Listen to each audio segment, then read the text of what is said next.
Battle between the White House and the courts is heating up. A judge is now threatening to start a contempt investigation over what he calls a willful disregard of his order to halt deportations to El Salvador. ABC's Nicole D'Antonio is in Washington with those details.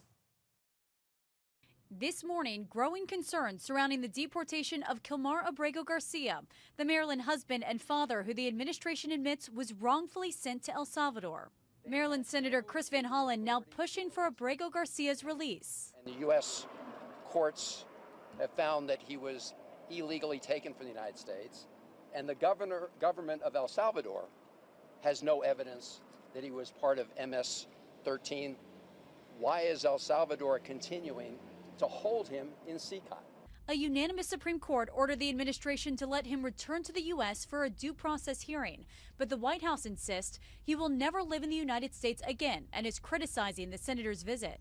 It's appalling and sad that Senator Van Hollen and the Democrats applauding his trip to El Salvador today are incapable of having any shred of common sense or empathy for their own constituents and our citizens.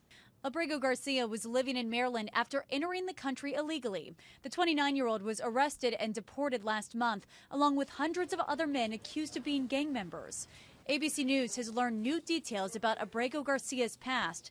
In 2021, his wife obtained a temporary protective order against him, in which she said she was slapped, hit with an object, and detained against her will. The case was later closed, and his wife is now pleading for Abrego Garcia's return.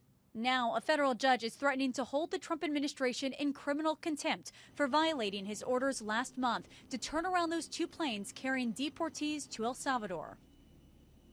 The White House is vowing to appeal, saying, quote, the president is 100% committed to ensuring that terrorist and criminal illegal migrants are no longer a threat to Americans.